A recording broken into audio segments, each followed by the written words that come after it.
Start the recording.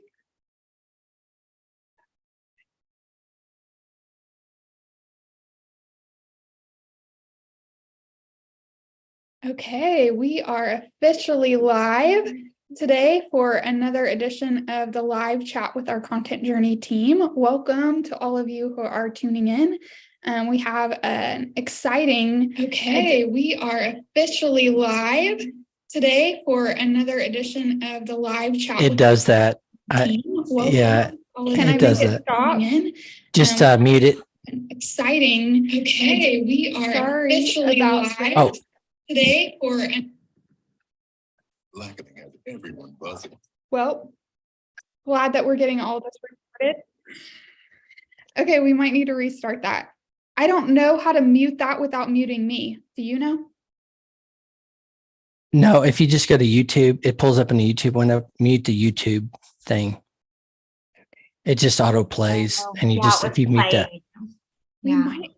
Are we still live on YouTube? Yes. We are. Okay.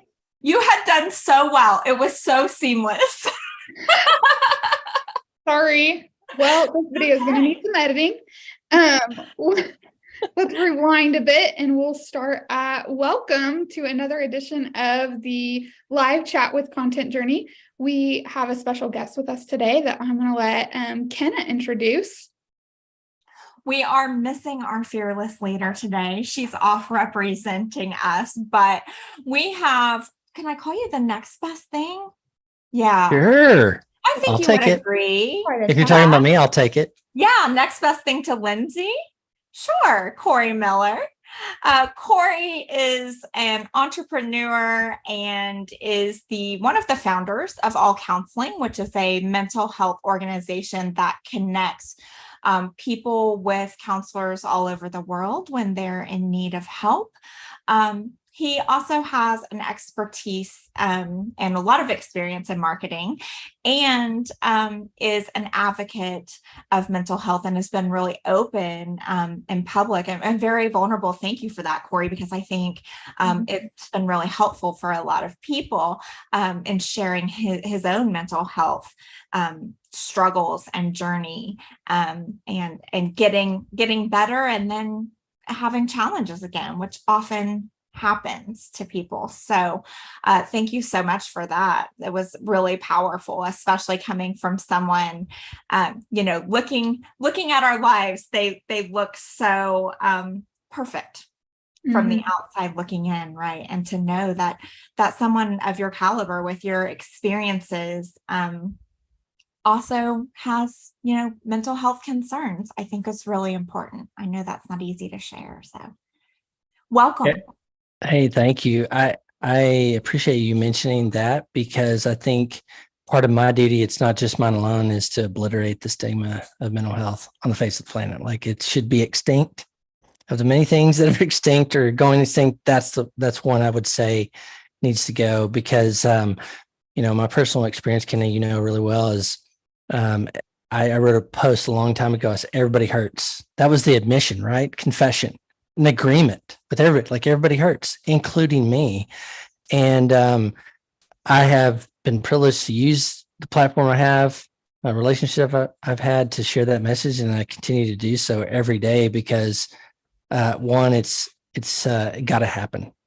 Two, it's just a part of the gig, part of who I am that I have to share that because I think the impact from that has been life-changing for me. It's one of the most things professionally. I wouldn't say it's the thing I do professionally necessarily, but if I put it in that work category, the most profound thing I've done. Not that I advocate sharing your mental health struggles publicly. Not that I'm not advocating that. I used my story, a clip of my story, as you know really well, and shared it.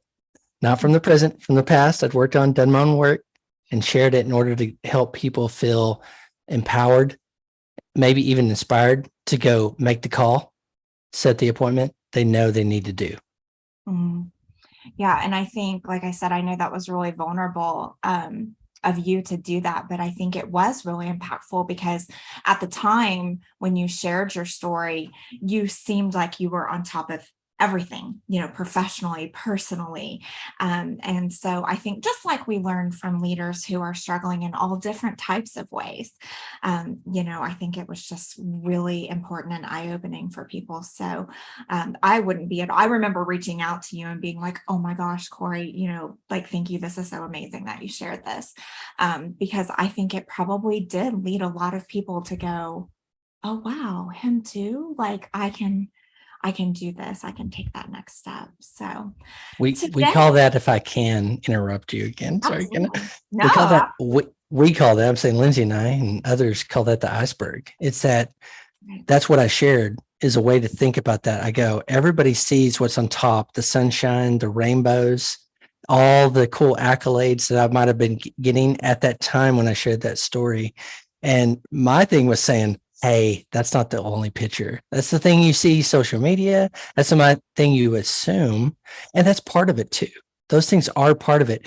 But what was going on underneath the surface, and this is where I'd be really careful when I say I did this for certain snippets of my story in order to erase the stigma, help obliterate the stigma. But sharing stories to say, it's not all rainbows and sunshine. There are rainbows and sunshine, but there's also these things. And my mission was to say, everybody has the iceberg. We today brought our own things in that we don't share, maybe for good reason.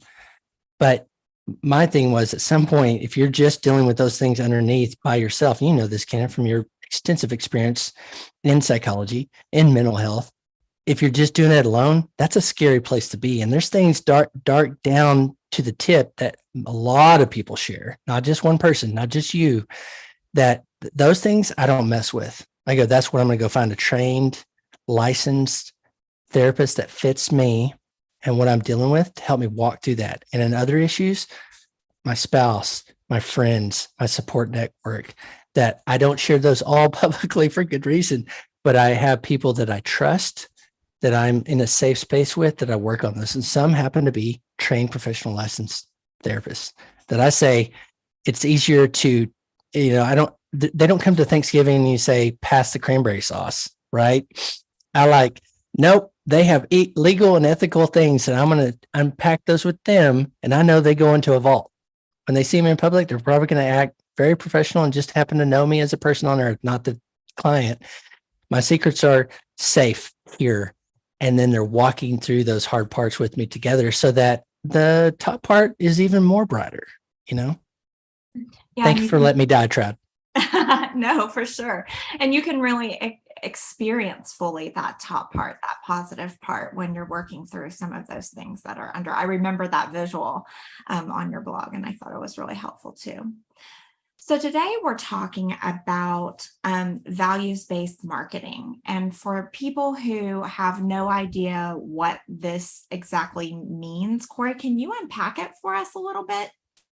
Values-based marketing. I wish we all did that. The world would be better, because I think marketing gets a bad rap and has sometimes a bad reputation because we don't do it right. We don't do it from values that reflect. We do it transactionally too often, or we're just trying to find the next dollar and not thinking about, is this right for everybody involved? Is this the thing we're just trying to sell somebody to get a dollar in necessarily, other than do they actually need it? So, asking the question, and business gets tilted. I love business. I think it's an incredible community transaction exchange of humans with each other. And when we tilt it, we don't say values. And by the way, profit can't be your only value. It should be a value, but it can't be your only. That's when it's your only, that's when it gets tilted and marketing becomes abusive. And so values-based marketing is the way marketing should be, because you and I can go back a long time to communications. If you really boil marketing down to its essence, it's telling somebody, if I believe in what I'm doing, it's telling people, just communicating, I have something that might help you. What are you working on? What are the things you're struggling with? Maybe my solution, my service, my product helps you do that. And I think where all of this gets askew, business and marketing, is when we don't start first with values. I work with some great product software companies, services, agencies, And it's always the best ones. I'm not saying the maybe outside, talk about top of the iceberg, that look the most successful. I'm saying the ones that truly are, because their profit reflects the good they're doing in the world. And I call that do good, do well. It's a balance. If we only think about do well, it gets tipped. There's nothing else over here. And that's where values is purpose, where it brings it back and going, I'm doing good in the world. I'm helping. I believe in what I'm doing that helps somebody. And I should get paid well for that. Right. So I think that's when you say values-based marketing, that's what comes to my mind is alignment of those and balance of those two, doing good, doing well, helping each other out. It's a responsibility to the consumer, the client, the customer too, by the way. If your agency or your whatever the product company, if they're making your life better, you should pay for it. You should be happy about it. There's so many products probably I'm looking around here and I go, great. I'm glad I get to pay them because I want to continue to have that, So I think balance and values. I love that you said something that we hear Lindsay say, which is, there's nothing wrong with making money. You're in business to make money and there's nothing wrong with that. Why do you think that so many companies pull back from or fail to articulate their values? Is that too soft? Is it too mushy for them? Or what's the deal there, you think?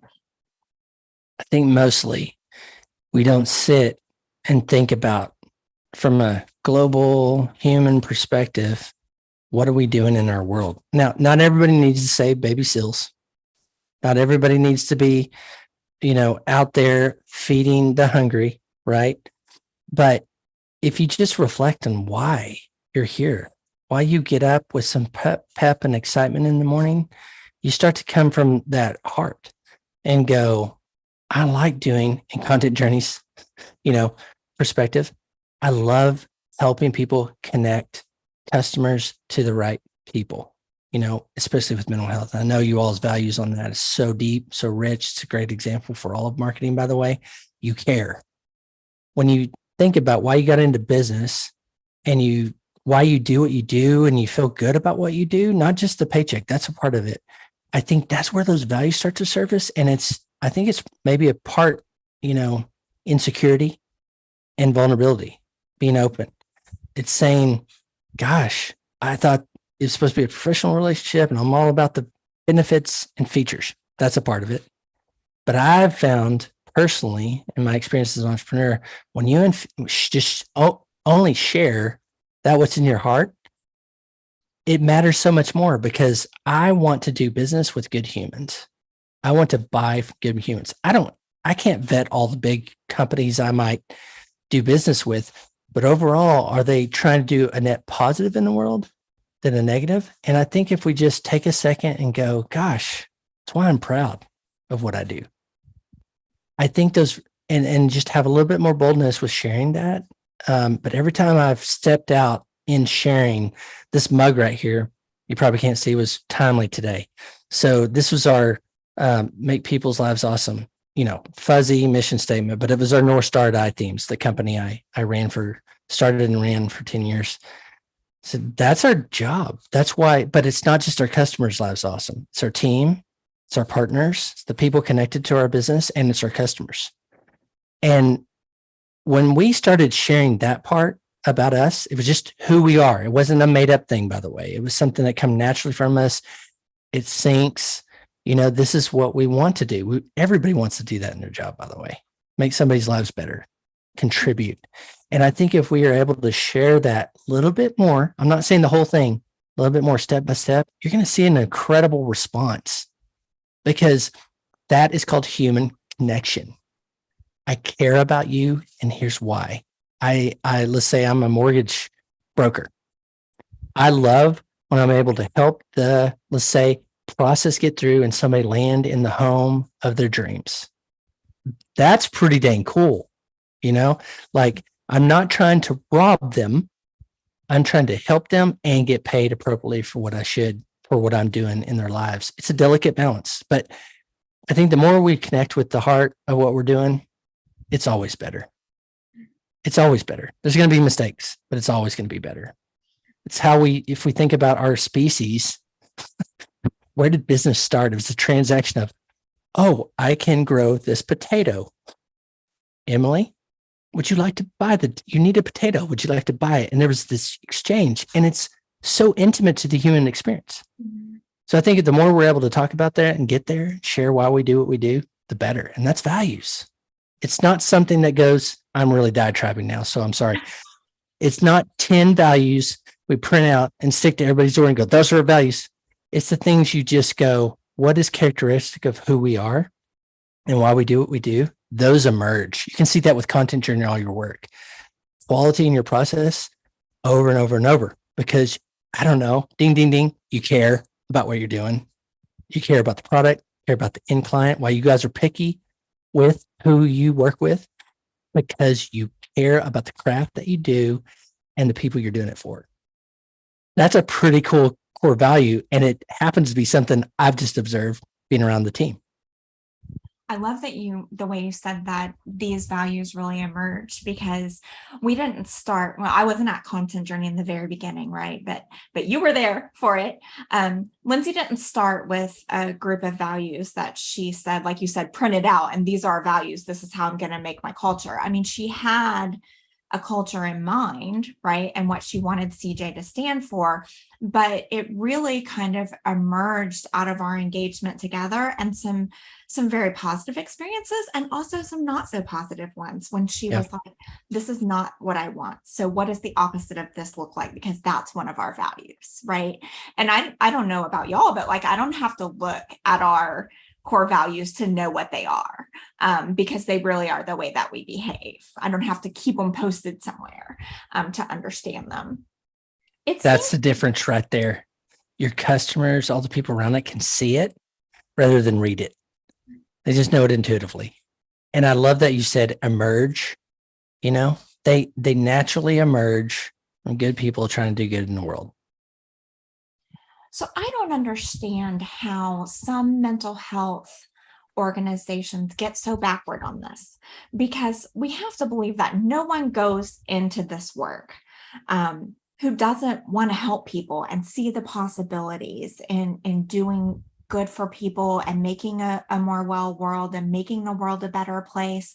So why do you suppose it is that mental health organizations don't identify their values, or why we don't see them reflected in their marketing sometimes? It's the problem I think most all businesses have, the need to get money in the door. It's not only, I don't think it starts out ever as a bad, and I want to be careful not to paint that, but it starts out from the need to keep the lights on. We need people in beds. We need the next appointment to, I don't know, have the mortgage paid for. We just talked about electricity. I don't think it starts out bad. It just kind of gets askew when you only think in that. And it's a symptom of business. It's short-term thinking. We get, as entrepreneurs and business owners and leaders, marketing leaders, get into I've got to make my goal. I've got to get people in beds, people in on the couch, in the seat, in the therapy room. And that short-term need turns into short-term thinking that is a cycle that then develops some really tough things where you start to skew the balance a little bit. You're already only chasing the do well part or just break even part.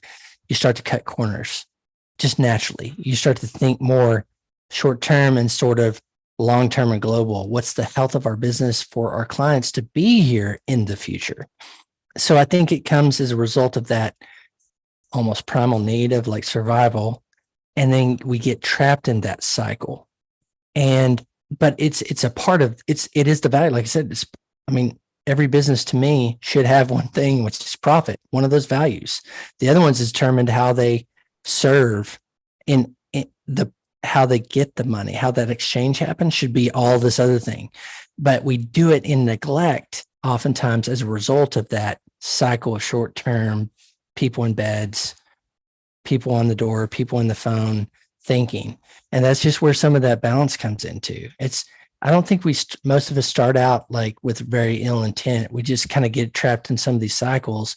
And sadly, it's kind of the way business is set up too. What are we doing this quarter? Our annually online track. What's our census? How many people in beds do we have? How many leads do we have coming in the door? And sometimes that just crowds out the other part of it. Is this right for the long term? If we get somebody in, is it right for them? Is it right for them? Are we going to help them?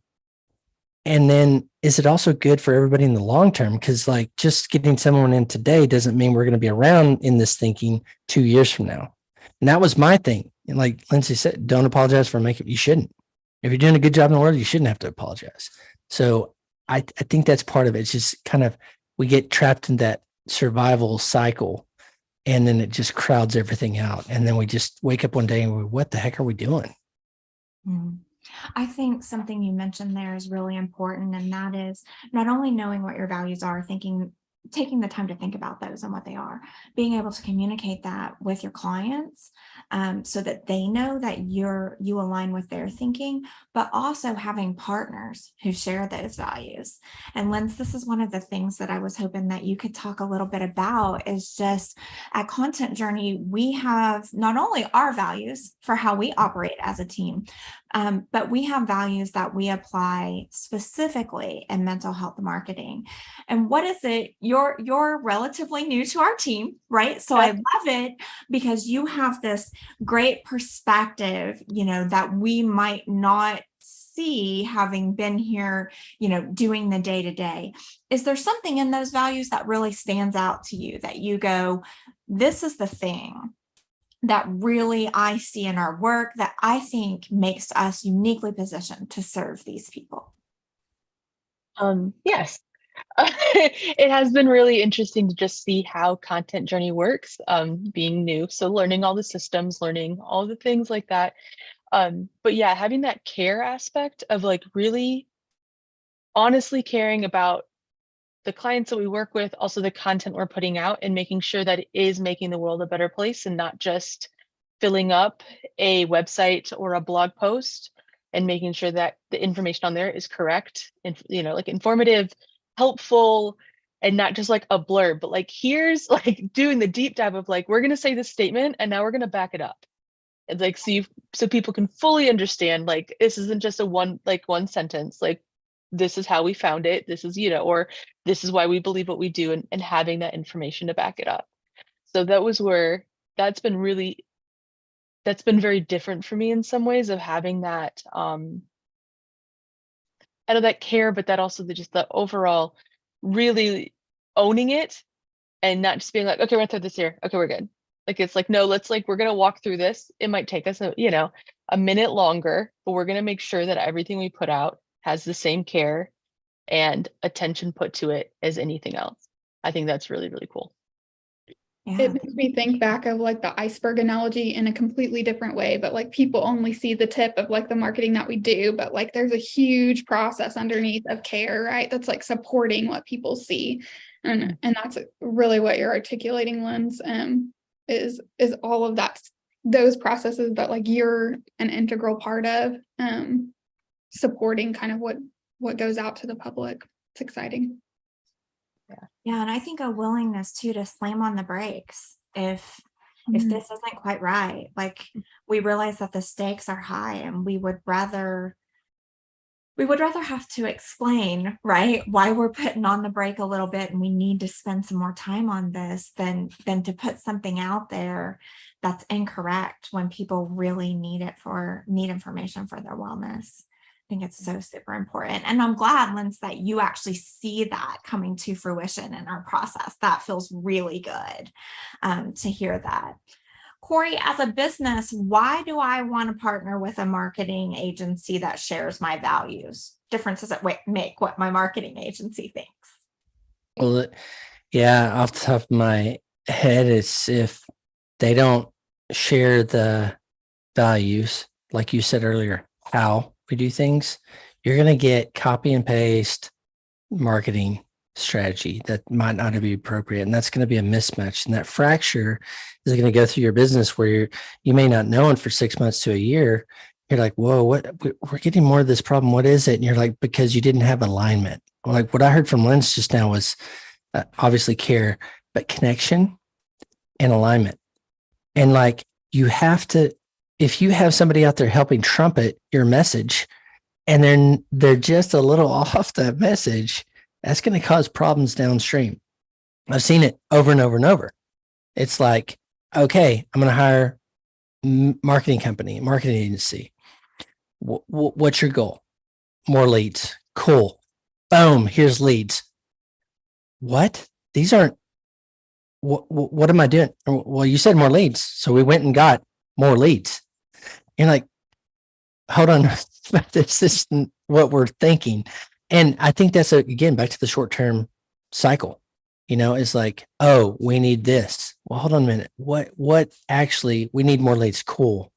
But I know some of the treatment centers you all work with, we don't treat eating disorders, and you've just got a bunch of people with eating disorders onto our site, for instance, that need help with that. We don't serve it. You've caused frustration and friction for that person seeking help. It's vanity in the sense of like, okay, we got more traffic. Yeah, but did that really help us? You can get more leads, but are they the right leads, for instance, with the right message? That's the other part. I know particularly with some of the mental health clients that you all have, message truly matters. Now, I think this is a great example to use in any industry. How you approach mental health marketing here should be the template for how we do marketing everywhere else. Because if you're not thinking about the who and you're not aligning the message to those values, okay, cool, we got more traffic, but sales didn't come in. Okay, we got more sales coming in, but we've got 20% more people pissed off because they didn't buy the right thing. That's all message and alignment. It doesn't have to be a protracted, year-long thing. It's just taking a moment to say, who are you really trying to reach? Who do you best serve? What's the message? I know there's a lot of, having done some of the mental health marketing, been around the space, been around you all, learned a lot, that someone might type in a keyword that doesn't match the way good psychology and mental health has shared. Sometimes it kind of rolls the stigma more. And it's a key where you're trying to message someone that types in rehab and they land on the site, and you might not want to just kind of shout rehab. There's another nuanced way, and you all are the experts, but like nuanced way to say, we don't want to keep promoting the stigma through that. We want to share its recovery or whatever that treatment center might, believe in. But that should go across marketing in every industry and every vertical, because the message matters to the right person. Otherwise, you're just wasting everybody's time. And you end up with people who are disappointed with their outcomes. Like you said, well, Bob's been to rehab again. And, we thought it was going to be an easy fix this time, but, it didn't work the way they said it was going to. And so you end up with people who are hurting and feel even more like they failed at something. They're disappointed. They've spent money. They've spent time and it didn't work. Emily, how does all of this values marketing concept, how does that play in with what I communicate with my audience? Because this is exactly what we're talking about, right? My key differentiator. If all of my mental health clinics offer basically the same thing, how do I stand out? I think this really is the opportunity to like connect the dots with your potential clients and your audience, right? To help them feel seen, to help them understand like how you provide those services is unique and different. And it makes me think about like when it comes to marketing, right? Like we aren't offering quick fixes and like a huge number of leads to clients. We are consistently communicating in all of the things that we produce that we're going to deliver high quality products. And to do that takes time. And so the same thing is true. Like whenever we're marketing mental health services, we're not saying, hey, in 2 weeks, things are going to be 100% better, right? We're not offering guarantees and promises that can't be met. Instead, we're learning our clients, we're learning their values, and then we're integrating that into everything that we communicate, so that when people are, like Corey mentioned earlier, there's no way that I could possibly vet every business. And the value piece is really how we vet. Who do we want it's how we vet relationships in our life, right? Like, who are the people I want to do life with? And it's how we find treatment centers. It's how we select a therapist. We want to work with someone that like has high quality expertise, but that also shares our values. And so in communicating, right, that someone sees me, they see my pain point, that there's a way that they can help me, right? Like, and they're clearly articulating, this is what help looks like with us. You're going to be met with high quality care with experts that know how to treat these conditions that you're dealing with people that are going to help you get to the root cause, because we know that like, unless we get to the root cause, like healing isn't possible. And then also painting for your clients kind of the future possibility, to offer them hope. Like, this could be your reality. Like, you don't have to stay stuck in this place. This could be like what's possible for you. And so articulating those things like really clearly, I think, helps clients and potential clients, people that are in vulnerable positions, see themselves, see what's unique about how you can offer help, and then understand like what their future reality could be, so that they feel a sense of like trust. And I think too, it creates, we talked about this a little bit last week, and some of what Corey talked about earlier is just like, it creates a consistency for a client to know like, what I saw on the website matches my experience when I went to the treatment center. And because of that, like, I would refer someone else to them, because I know that they're not lying to me. They're not saying I'm going to get one thing and then I get a different experience, but it's really creates a cohesive experience when we integrate our values into our marketing materials. We've all had that experience too, haven't we? I mean, maybe not at a mental health treatment center, right? But just even if with a smaller, more flippant type of purchase where you order something. I'm famous for ordering something online, and then I get it and it's just, I'm so disappointed. I'm disappointed in quality. Like, I'm disappointed in the whole experience. I can't figure out how to send it back. Right. And it's just, you feel duped. You feel like you were tricked. And I would just be devastated to learn that we led someone somewhere that they had that feeling when they needed help, when the stakes were a lot higher.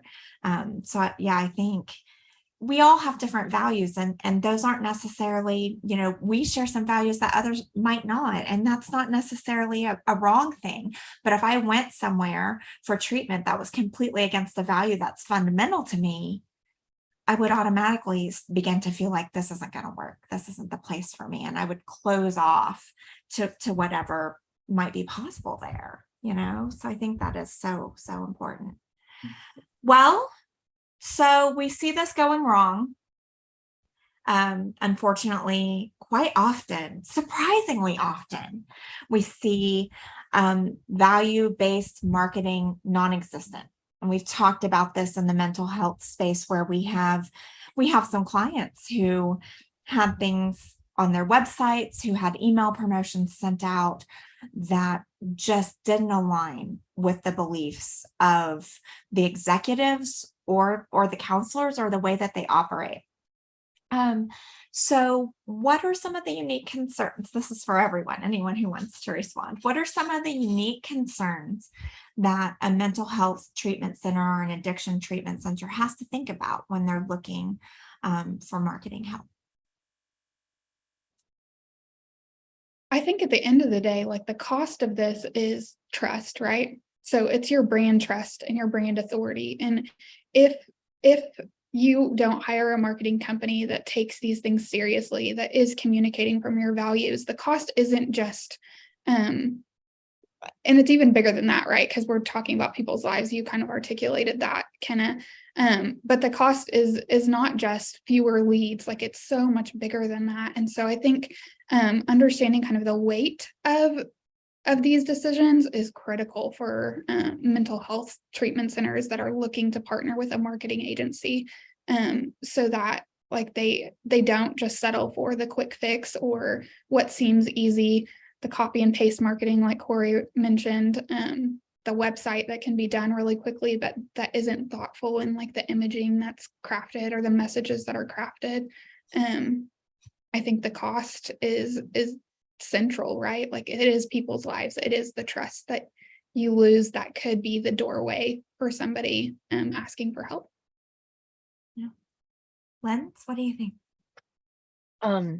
I think kind of going off of what Emily said, and just from what I've heard being new, but like with some of the clients that we have, like mental health clients that we are working with, it's the amount of time to undo all the things, like to undo the images that hurt people or stigmatize or perpetuate all of that. Like there is also like on the back end, like time, like money that has to be paid out for that to fix the damage, which isn't good either. So it's like taking that time to really find somebody who aligns with you is important, because it's going to be a time saver somewhere, whether it be a marketing company that fully understands where you're coming from and can align with you quickly and then start you on a better trajectory, or it's going to be you're working with somebody, things go awry, you then find a different marketer, and then it's undoing all of the broken stuff or fixing it and then getting on the trajectory.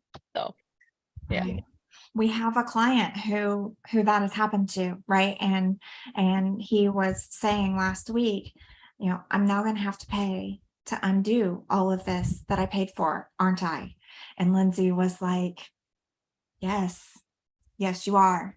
Yes. So not only do we have messages going out that you would not want going out, right? But now you've got to, like you said, you've got to have those resources of time and money again to undo that, kind of crawl out of that negative space. That's not a good feeling as a business owner, I'm sure. Mm-mm. Corey, you want to take us home? Yeah, I'd say ditto to everything Linz and Emily said, and then say, when I think about it, I go, okay, can they do the work? Can this agency do the work? Do they have the skills and experience to actually do marketing, deliver results, right, in the right way? The second, I think, is one we probably gloss over too much, but is how do they do the work? And asking those questions. So can you do the work? Cool. We've already said that a lot of marketing agencies can do the work, but how they work, how they do their work, that goes from what's the process when Lindsay was talking about a website? What's the process for delivering that? What's the typical time? What's that cost? How do we communicate back and forth? How that work gets done. Okay, you say you can deliver results. How does that work? Well, they might say we primarily use pay-per-click. Cool. How do you do that in that work? Like, what's your process for doing that? Process matters. It's not the sexy thing, but it's the vital thing. It's the fundamental, essential thing. That's why I love what Content Journey does. As an example, with mental health marketing, for all other marketing agencies, the care that goes into it. So the how matters. Well, you can really get, I think, in that just asking that question, how? Okay, pay-per-click. How? Okay, this. How? And probably the why in there. Why do you use that manner? That's probably important, right? But I think the how matters in this. That's where we get to skew, where people spend money, expect results, and then find they just got a lot more mess they have to clean up now. So much of marketing is trial and error. It's some experiment. If we had the magic crystal ball, we would just build 1,000 businesses to do that, right? That's part of that, knowing there needs some space to dial it in. I think in marketing so many times, the perception is it's a black box or a magic 8-ball. Oh, I bought my magic 8-ball. Okay, will I get more money? Shake. Maybe. Okay, darn. I just spent a lot of time, money figuring out the magic 8-ball. It doesn't have to be all that, but there is some of that where you're dialing it in, making sure like the keywords are matched, the messaging are matched, digging out from work that you've said. But how do you approach it? How do you deliver that? How do you communicate with that? How do you get results? Matter so much more than what. Because I know some of the clients you all have worked with in the past, particularly got sold a magic black box or something. And you're like, that's 10-year-old marketing tactics. And even then they probably weren't great, but they were that short-term quick fix, like Emily said, stuff. And you're like, how maybe leads to a why. Why do you do all these? I'm not going to try to throw shade on all the SEO things that are out there, but there are. And then they just perpetuate this terrible reputation for marketing, not done well, not done right. So I think that how is a really important that should be asked and explored. And if someone's not willing to sit with you and give you space to ask that question, I might go, okay, there's a little question mark forming in my head of like, if you're not able to, so what I love, you are pretty clear, SEO content. Okay, there's a lot of people that do SEO. There's a lot of people that do content. How you all do it is fundamentally different. I've been doing online stuff for 18 years now. Built a business on what the services you all provide at a high level. I know how that works. I know how there's dangerous lines sometimes where people go into the gray area and then they end up in the black area. And you're like, okay, only a matter of time. One, it's not the right way to do business, but also Google will find you out. You think you're smarter than Google? Test them. But you're going to spend a lot of money, like I said, digging out of that. So I think, can they do it? Asking questions to make sure you're reasonably confident they can. Do they do things similar in my space? Do they get my industry? Can they do that? And how they do it really matters. Yeah. I think a value that's really important to me is expertise when it comes to mental health marketing, because I think you can care a lot and you can still epically screw it up if you don't know what you're talking about. And so that's where I think we have a big differentiator here at Content Journey. You're going to talk to someone and they're going to explain our process and they're going to explain our how and why and our values. And she has a master's degree in clinical mental health, right? So I didn't say that right. Clinical counseling services. I should know this, but it's clinical mental health. Is Maybe. Bachelor's She in- has a degree. She's really impressive. I should master's. know. I've written it enough times that I should know what it is, but she has a master's degree in counseling, right? Like she knows, right? And she knows how to help people in this space. So she gets it. She's also a marketing and SEO expert, which is really, really super helpful, obviously, given what our business is. But I have to believe that people's intentions are pure, even when I see this terrible stuff out here that just makes me rant and rave. I have to believe that their intentions were good. So I think caring, is critical, but also a greater understanding, so that you intentionally do no harm, because you could do a lot of harm in this space on accident. Anything else, y'all, that you want to add? Or Thanks for Corey? joining, Corey. yeah, thanks for being here with us. Thanks for letting me rant. I loved it. I love to listen to you rant, as long as you're not pointing at me like in that picture. It was great fun. I'm happy to have you here. We won't tell Lindsay how excellent you were, because we don't want to Keep me humble. kind keep of me humble. in the home. Yeah. All right. Thanks so much, y'all. Thank you for having me.